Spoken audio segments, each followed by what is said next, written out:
Bueno, vamos a continuar entonces con el punto de el lenguaje, la lengua y el habla y las diferencias entre estos tres conceptos que tenemos aquí delante.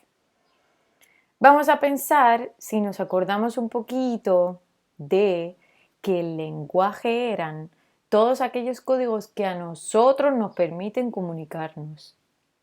Es decir, pueden ser sonidos. Si por ejemplo escuchamos a alguien compungido que está llorando, pues nos está transmitiendo que a lo mejor está triste o que está emocionado, ¿verdad? Las palabras directamente, los olores, los colores en los semáforos, en las luces de tráfico o las señas. Así que los sonidos nos van a transmitir un mensaje, las palabras y los colores también, los olores por supuesto y las señas. ¿Qué más? La lengua. ¿Qué es la lengua? El conjunto de códigos que utiliza las personas de una comunidad y comparten entre ellas. En nuestro caso, en esta clase, pues nuestra lengua va a ser el español, ¿verdad? Pero si estuviésemos en la clase de inglés, pues la lengua que utilizaríamos pues sería inglés. O si estuviésemos en Rusia y nos tuviésemos que comunicar y supiésemos ruso, pues utilizaríamos el ruso.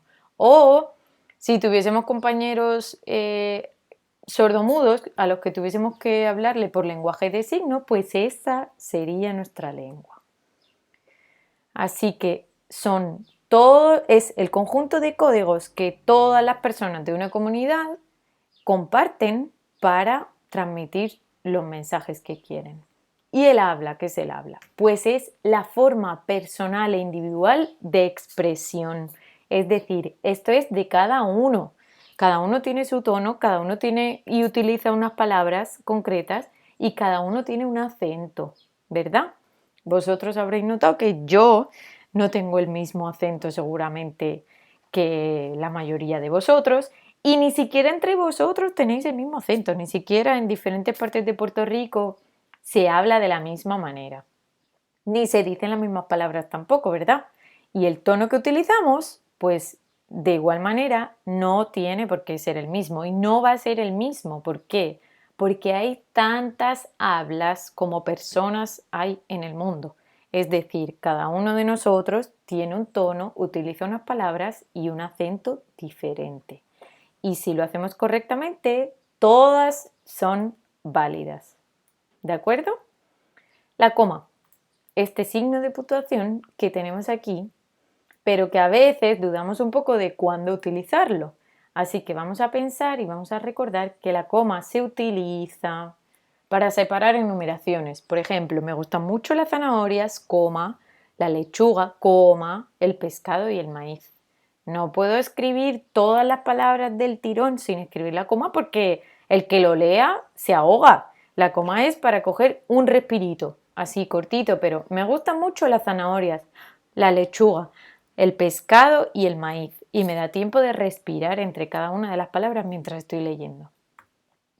Para explicar o aclarar algo, por ejemplo, si quiero hablar de mi vecina y que es rubia, que por cierto a esta oración le falta algo y espero que me lo sepáis decir qué es, un signo aquí importante, pero bueno, la que me interesa ahora mismo es la coma. Mi vecina, coma, la que tiene mi edad, coma, es rubia. Es decir, yo quiero hablaros de mi vecina que es rubia, pero no de cualquier vecina, sino la que tiene mi edad. Es una aclaración, es una explicación sobre la información que yo os estoy dando. Esa información va a ir siempre entre comas para poder respirar también. El vocativo. El vocativo es cuando yo nombro a alguien o digo el nombre de alguien para llamar su atención antes de decirle el mensaje. Por ejemplo, si hay muchas personas en un salón y yo quiero que solamente una de ellas cierre la puerta y esa persona sea Juan, yo voy a decir Juan, cierra la puerta por favor, ¿verdad? Pues si lo escribo, después de ese Juan va una coma.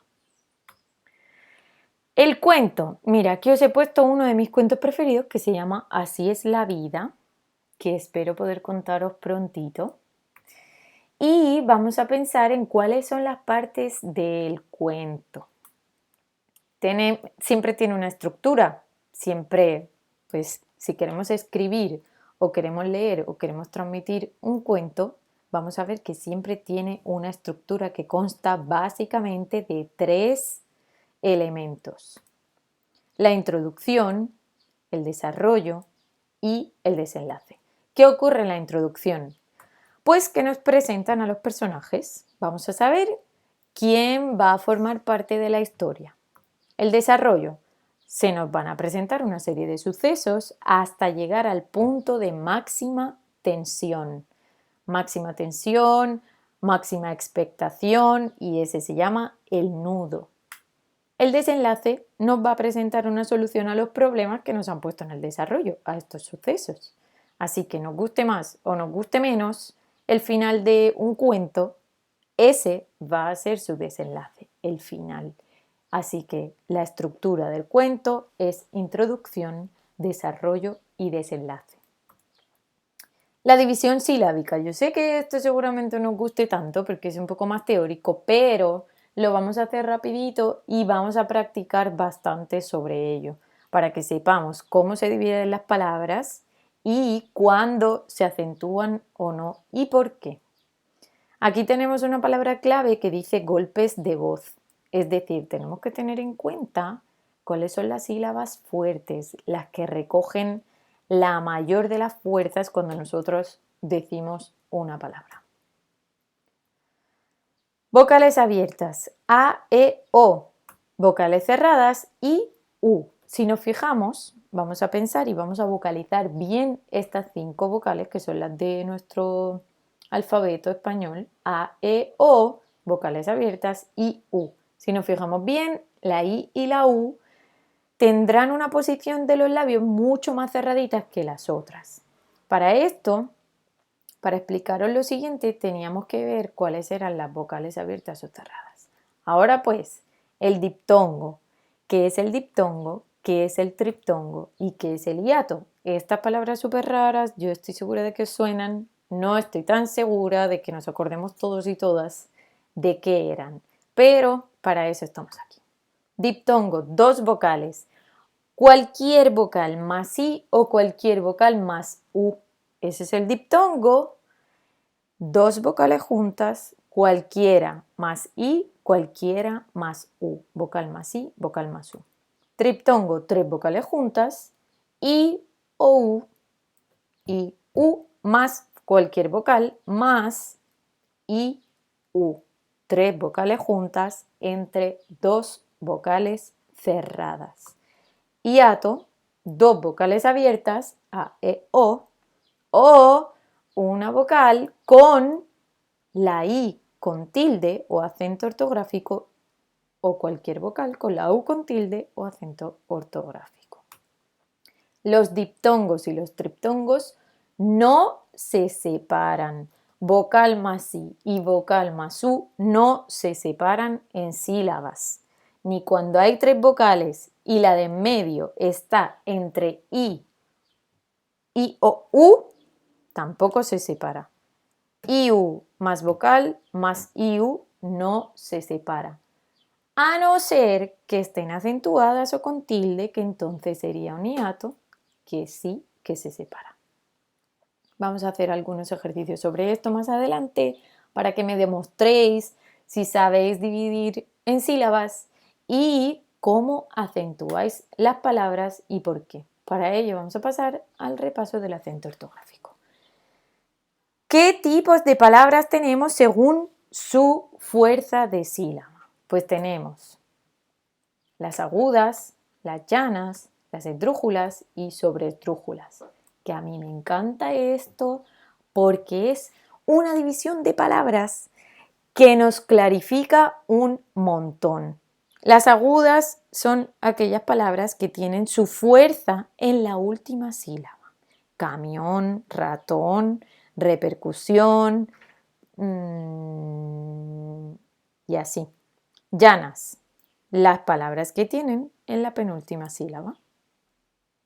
Esdrújulas, antepenúltima sílaba, y sobredrújulas uno antes de la antepenúltima.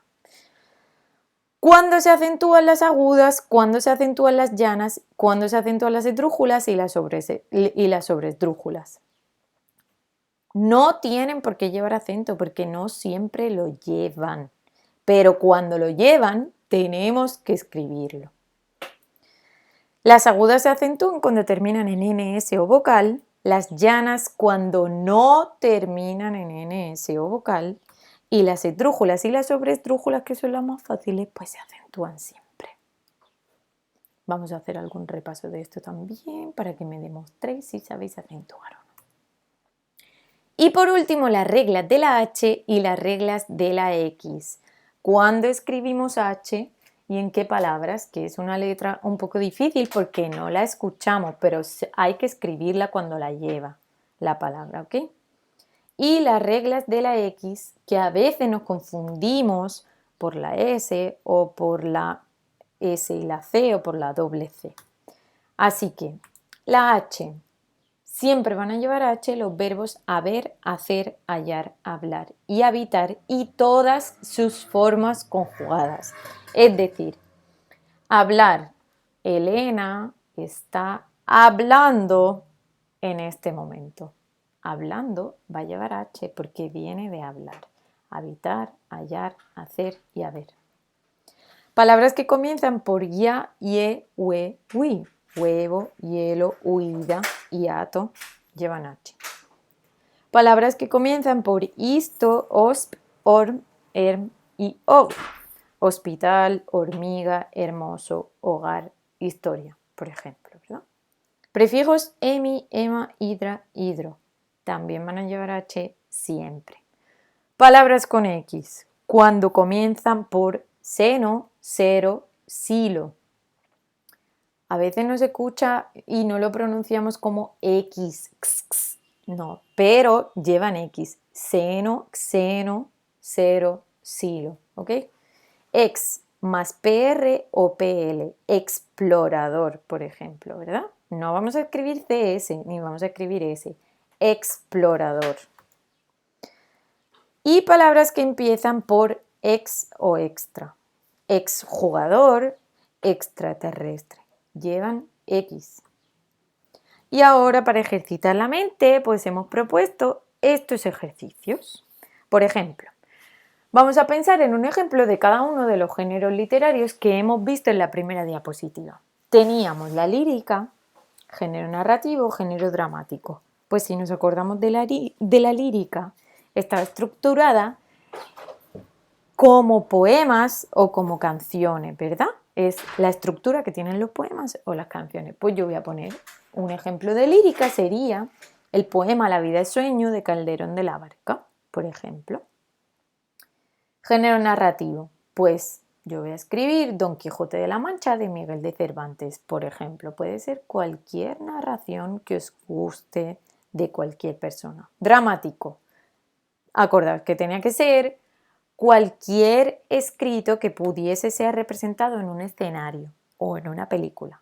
Pues en este caso yo he elegido un teatro, el de Hamlet de Shakespeare. Segundo, divide en sílabas las siguientes palabras por si me queréis demostrar que sí que sabéis hacerlo o donde tenemos que repasar un poquito más. Aquí os he puesto varias palabritas. Tercero, acentúa las siguientes palabras. Si es necesario, puede que no lleven acento ortográfico o tilde.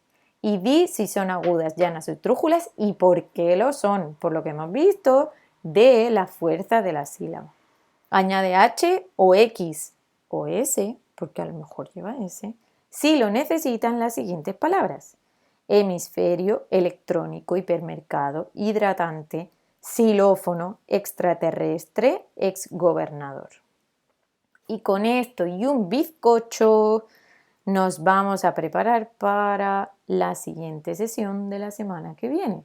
Vuelvo a repetir, estos ejercicios son completamente voluntarios, pero aquí a la orden para quien quiera comenzar a calentar motores. Un abracito fuerte y un besito virtual.